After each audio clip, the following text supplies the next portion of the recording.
আসসালামু আলাইকুম সম্মানিত শিক্ষার্থীবৃন্দ, গেম অফ স্টাডির তরফ থেকে আমি আবির স্যার সকলকেই স্বাগতম জানাচ্ছি এসএসসি ম্যাথ এমসিকিউ ক্লাসের টেস্ট পেপার সলভে। ওকে, তো গত ক্লাসে কিন্তু আমরা 50 থেকে নিয়ে 55 পর্যন্ত প্রশ্নের কিন্তু সলিউশন আমরা করেছিলাম। তো আজকের ক্লাসে হচ্ছে আমরা 56 থেকে নিয়ে 60 পর্যন্ত এমসিকিউ কোয়েশ্চেনের সলভ করাবো। ওকে, আর যারা হচ্ছে গত ভিডিওগুলো দেখেননি, আগের ভিডিওগুলো প্লেলিস্টেই কিন্তু দেওয়া আছে, সেখানে গেলেই আপনারা হচ্ছে পার্ট বাই পার্ট আকারে পেয়ে যাবেন। তো গুরুত্বপূর্ণ যে এমসিকিউ গুলো রয়েছে আমি সেগুলোই হচ্ছে সলভ করাবো। আর আপনি যেই লেভেলেরই স্টুডেন্ট হন না কেন, ক্লাস 9, ক্লাস 10 অথবা হচ্ছে ওল্ড 10, যে লেভেলেরই হন না কেন, আশা করি ক্লাসগুলো আপনাদের জন্য অনেক বেশি উপকৃত হবে।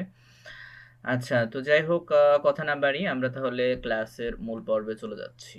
ওকে, সো আমরা 56 নাম্বার এমসিকিউটা দেখি। আচ্ছা, ওকে, সো বলা হচ্ছে যে 2x plus Y equal to 8 এবং হচ্ছে 3x minus Y equal to 5 দুইটা সমীকরণ যদি হয় তাহলে x এবং y এর মান আমাদের বের করতে হবে। তো x আর y এর মানটা আমাদের চেয়েছে, যেটা সিলেট বোর্ড 2020-এ কিন্তু এসেছিল এই ম্যাথটা। আসেন, তো এই ম্যাথটা হচ্ছে কিভাবে সলভ করবেন চলুন দেখে নেওয়া যাক। তো আমরা 56 নাম্বারের সলিউশনটাতে আসতেছি। ওকে, ওকে, তো 56 নাম্বারটা সিম্পল ভাবে এটা হচ্ছে আমাদের কোয়েশ্চেন। ওকে, এটা তো আর বোঝানোর তেমন কিছু নাই, তবে হ্যাঁ, এখানে যে কাজটা আমরা করতে পারি সেটা হচ্ছে একটু বিষয় খেয়াল করে দেখেন। সমীকরণের ম্যাথ মোটামুটি কম বেশি সকলেই আশা করি করেছেন, তবে হ্যাঁ, আমাদের অধ্যায় 12 এর ম্যাথ, এটা অধ্যায় 12 তেমন একটা করা হয়নি। বিশেষ করে ম্যাক্সিমাম স্টুডেন্টই দেখা যায় ওই চ্যাপ্টারটা স্কিপ করে, বাট হ্যাঁ, এমসিকিউতে কিন্তু ওখান থেকে কোয়েশ্চেন আসে। তো যে কাজটা আমাদের করতে হবে সেটা হচ্ছে, এই দেখেন এখানে কিন্তু প্লাস ওয়াই আছে এবং এখানে কি মাইনাস 2y আছে। এখন উপরের যে সমীকরণ আছে, অর্থাৎ 1 নাম্বার যে সমীকরণ আছে সেটাকে যদি আমরা 2 দ্বারা যদি গুণ করি তাহলে কিন্তু আমাদের প্লাস মাইনাসে কাটাকাটি যায়। সহজ ভাষায় বলতে গেলে দুইটাকে যদি আমরা সমীকরণে যদি গঠন করি তাহলে সিম্পল ভাবে দেখেন, এই যে 1 নম্বর সমীকরণকে 2 দ্বারা যদি গুণ করি তাহলে আমাদের কি আসছে, 2 দুগুণে 4, তারপর হচ্ছে কি 2y, 2 এর সাথে y গুণ করলে 2y এবং হচ্ছে 8 দুগুণে 16। তো এটা হচ্ছে আমাদের প্রথম সমীকরণ। এরপর দ্বিতীয় সমীকরণে আর তেমন কিছু করি নেই, দ্বিতীয় সমীকরণ যা আছে তা।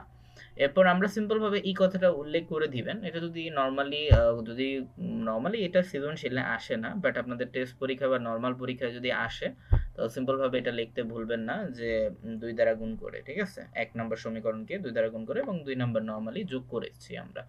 তো 2y দুইটা কাটাকাটি যায়, তাহলে 4 আর 3 যেহেতু যোগ করেছি, 4 আর 3 হচ্ছে 7, আর 16 আর 5 হচ্ছে 21। এখন ভাগ যদি করি তাহলে আসতেছে কি, এই পাশে x এর মান কিন্তু চলে আসছে, x এর মান আসতেছে 3। দেন x এর মান আমরা সিম্পল ভাবে 1 নম্বর সমীকরণে বসাইলেই কিন্তু হয়ে যাবে, ঠিক আছে। ওকে, তো 1 নম্বর সমীকরণে বসানোর পর আমাদের 2x, x এর মান হচ্ছে সিম্পল ভাবে আমাদের কত, 3। এখন 3 এর সাথে 2 যদি আমরা গুণ করি তাহলে 3 দুগুণে 6, 6 যেহেতু প্লাস অবস্থায় আছে আমরা জানি সাইড চেঞ্জ করলে মাইনাস হয়ে যাবে, তাই না। এখন 8 এর থেকে 6 চলে গেলে থাকতেছে কি 2। তো আমাদের x এবং y দুইটার মান কিন্তু আমরা পেয়ে গেছি, x এর মান 3, y এর মান 2, অর্থাৎ 3 2 এটাই হবে অ্যানসার। তো 3 2 কোথায়, এই যে। আচ্ছা, যাই হোক, ওটা একটু বেশি হয়ে গেছে, তো আমরা একটু আস্তে করে দিয়ে দিই, এই তো 3 2 এটাই হবে অ্যানসার। ওকে, আচ্ছা, এবারে আসি 57 নাম্বার ম্যাথটা, যেটা আসেন এটা কিভাবে সলভ করা যায়। তো আমার মনে হয় এই টাইপের প্রকৃত সেট নির্ণয়ের ম্যাথ মনে হয় আমি অলরেডি করে ফেলেছি, চিন্তার কোনো কারণ নেই। তো দেখেন আমরা আবার আসছে, তো একটু দেখে নিই যে প্রকৃত সেট নির্ণয়ের যে ম্যাথগুলো আছে সেগুলো আপনারা সলভ করবেন কিভাবে। তো এখানে p সমান সেট দেওয়া আছে 1 3 5 7, এর প্রকৃত সেট কয়টা এটা আমাদের বের করতে হবে, চলুন দেখে নেওয়া যাক।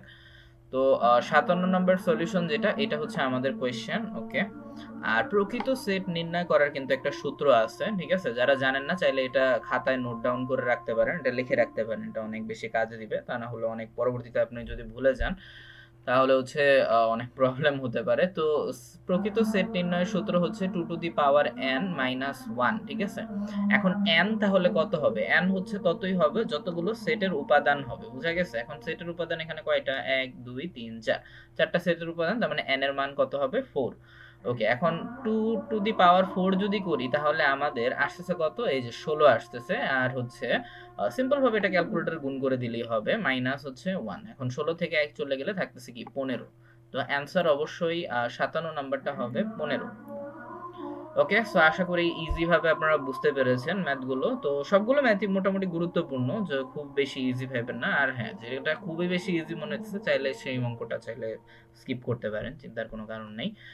ওকে, তো এইবার আমরা 58 নাম্বারে আসতেছি। 58 নাম্বার এখানে বলা হচ্ছে যে x-4 whole square equal to 0 সমীকরণটির মূল কতটি? আচ্ছা ফাইন। তো এটার সলিউশনটা কিভাবে করব চলুন দেখে নেওয়া যাক। আচ্ছা, যারা মূলত মানে একটু বুঝতেছেন না যে মূল আসলে কি, তাদের জন্য একটু বলে রাখতেছি। মূল মানে সিম্পল ভাবে বলা হচ্ছে যে উৎপাদকে বিশ্লেষণের যে ম্যাথের যে অ্যান্সার গুলো হয় নরমালি গণিতের, আমরা নরমালি যে প্রবলেমই সলভ করি না কেন সেটা কি অবশ্যই একটা অ্যান্সার আসে, তো এই অ্যান্সারটাকে নরমালি মূল বলা হচ্ছে। বোঝা গেছে? ওকে, আর এটা অধিকাংশ মূল বের করতে হয় আপনার উৎপাদকে বিশ্লেষণ টাইপের ম্যাথই অনেক বেশি আসে, ঠিক আছে? ওকে, তো আমরা এটার সলিউশনটা কিভাবে হবে চলুন দেখে নেওয়া যাক। এটা অনেকভাবে হয়তো অনেকে চিন্তা করতেছেন এটা এই সেই, বাট হ্যাঁ এটা অনেক সহজভাবে আপনারা চাইলে সলভ করতে পারেন। এই যে নরমাল ভাবে এটা হচ্ছে আমাদের রাশি। এখন দেখেন আমরা x-4 কে দুই ভাবে কিন্তু লিখতে পারি সিম্পল ভাবে। x-4 হোল স্কয়ারটাকে দুইটা ভাগে ভাগ করে ফেলছি, আর হচ্ছে ওই পাশে 0, দেন হচ্ছে আমরা দুইটা মান কিন্তু পাচ্ছি x-4 ইকুয়াল টু 0, ওই রাশিটাও হচ্ছে কি সেম। এখন দুই ভাবে আমাদের অ্যান্সার কি আসতেছে? 4 আসতেছে। বাট হ্যাঁ, আমাদের বলছে মূল কতটি, অর্থাৎ এখানে এই যে মানে কতগুলো উত্তর আসতেছে, এটা তো উত্তর টোটাল আসতেছে কয়টা? দুইটা। ঠিক আছে, 4 আর 4। ওকে, তার মানে হচ্ছে কি অ্যান্সার অবশ্যই কত হবে? 2। বুঝা গেছে? ওকে, সো এইবার আসি আমরা 59 নাম্বারে। 59 নাম্বারে আমাদের কি বলছে? 59 নাম্বারে বলতেছে যে a মাইনাস b দুইটি পূর্ণ সংখ্যা যদি হয়, আচ্ছা ফাইন, তাহলে a square plus b square এর সাথে নিচের কোনটি যোগ করলে যোগফল পূর্ণবর্গ সংখ্যা হবে? আচ্ছা, পূর্ণবর্গ যখনই বলবে তখনই আপনারা ভালো করে বুঝতে হবে যে মূলত এখানে a plus b whole square এবং a মাইনাস b হোল স্কয়ারের সূত্রতে আবারও ফালাইতে হবে। ঠিক আছে, যেভাবেই হোক সূত্রতে ফালাইতে হবে, কারণ আমরা সিম্পল ভাবে দেখেন আমরা এখানে পূর্ণবর্গ বলছি। আচ্ছা, পূর্ণ নরমালি যদি আমি সিম্পল ভাবে কতক্ষণের জন্য যদি ভুলে যান, তাহলে দেখেন এখানে কি সংখ্যাটা থাকতেছে? বর্গ। এখন বর্গ মানে আমরা কি জানি? বর্গ মানে হচ্ছে স্কোয়ার, তাই না? তো এখন সিম্পল ভাবে আমরা যদি এই রাশিটা যদি ভাঙি সিম্পল ভাবে, তখন আমাদের বলছে যে কত এটার সাথে যোগ করলে অথবা বিয়োগ করলে যেটাই করি না কেন সেই সংখ্যাটা আবারও হচ্ছে কি হবে? পূর্ণবর্গ সংখ্যা হবে, অর্থাৎ a plus B whole square অথবা a মাইনাস বি হোল স্কোয়ারের আবারও সূত্রতে ফেলানো যাবে। তো এই আসলে এটা হচ্ছে আমাদের কোয়েশ্চেন। তো ওকে ফাইন, তো আমরা কিভাবে সলভ করতে পারি 59 নাম্বারটা চলুন দেখে নেওয়া যাক। তো এই হচ্ছে আমাদের কোয়েশ্চেন, এটা তো বোঝানোর তেমন কিছু নাই। সিম্পল ভাবে এখন যে কাজটা আমরা করতে পারি দেখেন, এ স্কোয়ার প্লাস বি স্কোয়ার এটা হচ্ছে আমাদের এই যে প্রশ্ন, তো এটা প্রশ্ন সিম্পল ভাবে লিখলাম, দেন হচ্ছে কি এ প্লাস বি হোল স্কোয়ার আমরা লিখলাম, ঠিক আছে?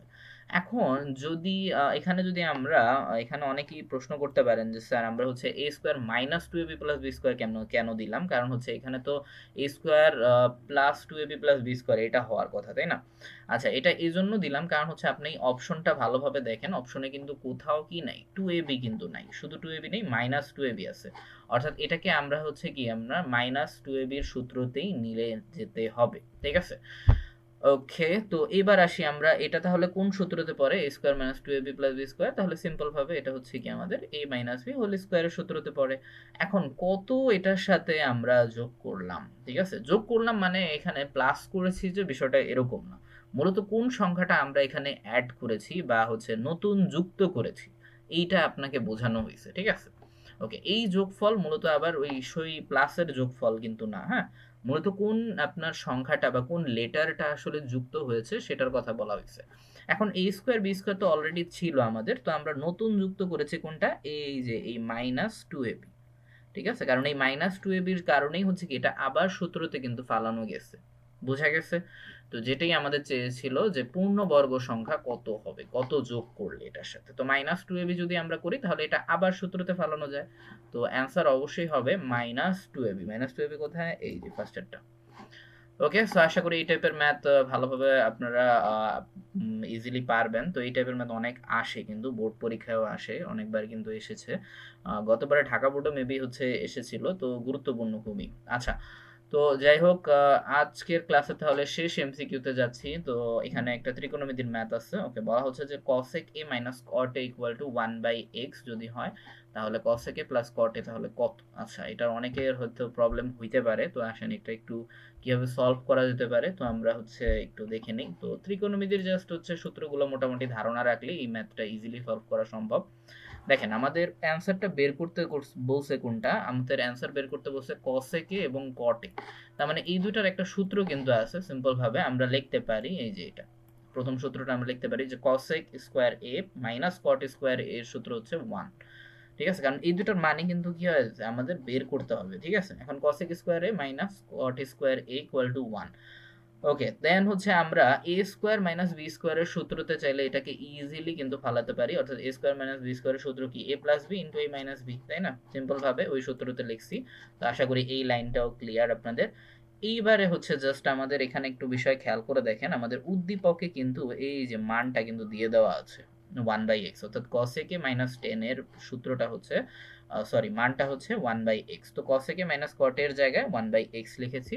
আর দেন ওই পাশে যা ছিল ঠিক সেম, ওই রাশিটা কোনো পরিবর্তন করিনি আমরা। দেন ওই পাশে 1 ছিল, 1 অবস্থায় রাখছি। দেন 1/x আমরা জানি কোনো রাশি যদি ভগ্নাংশ অবস্থায় যদি সাইড চেঞ্জ করে তাহলে অবশ্যই কি হয়, এটা গুণ দিয়ে উল্টায়া যায়, তাই না? সিম্পল ভাবে এটা তো আমরা জানি। তো 1 ওই পাশে 1 1ই আসছে, এক্সটা উপরে উঠেছে, 1 নিচে নেমেছে। এখন হচ্ছে যেহেতু ভগ্নাংশ এবং গুণ আকারে থাকলে রাশি দুটা কাটাকাটি যায়, তো 1 আর 1 কাটাকাটি গেলে থাকে হচ্ছে কি এক্স। তো আমাদের এটার মানই কিন্তু বের করতে বলছিল এই যে, অর্থাৎ cosec a plus cot a এর মানটা কত এটা আমাদের বের করতে বলছে, তো এক্স। ওকে, যদি সূত্র ভালোভাবে পারেন তাহলে এই ম্যাথ গুলো খুব ইজি হয়ে যাবে আপনার জন্য, বাট যদি সূত্রগুলো না পারেন তাহলে অনেক অনেক অনেক কঠিন হয়ে যাবে আপনার জন্য। তো ভালোভাবে অবশ্যই ম্যাথ গুলো সলভ করবেন। ওকে, আচ্ছা, তো যাই হোক, শুভকামনা রইল সকলের জন্য। আর আজকের ক্লাস তাহলে এই পর্যন্তই। ইনশাল্লাহ পরবর্তী ক্লাসে হচ্ছে আমরা প্রশ্ন নাম্বার 61 নাম্বার থেকে 65 পর্যন্ত ম্যাথ কিন্তু সলভ করব। ঠিক আছে, ওকে, সেই ক্লাসের জন্য অবশ্যই আমন্ত্রণ রইল সকলকে। আর যারা যারা আগের ক্লাসগুলো মিস করেছেন প্লে লিস্টে গেলেই কিন্তু পেয়ে যাবেন। আর ইনশাল্লাহ আপনারা যদি চান তাহলে আমাদের হচ্ছে ফেসবুক পেজেও হচ্ছে আপনার ফলো করে রাখতে পারেন। ঠিক আছে, ফেসবুক ইউটিউব দুইটার মধ্যেই নর্মালি আমাদের ভিডিওগুলো আপলোড করে দেওয়া হয়। ঠিক আছে, ঠিকানা অলরেডি হচ্ছে দেওয়াই আছে, লিঙ্কে দেওয়া থাকবে। ওকে, সো আজ তাহলে আমি আবির স্যার এখান থেকে বিদায় নিচ্ছি। ইনশাল্লাহ আপনারা ভালোভাবে পরীক্ষা দেন, আপনি যে লেভেলেরই হন না কেন, 9 10 অথবা হচ্ছে ওল্ড 10 যেটাই হোক না কেন, অবশ্যই আপনাদের জন্য দোয়া রইল, অনেক অনেক শুভকামনা রইল আপনাদের জন্য।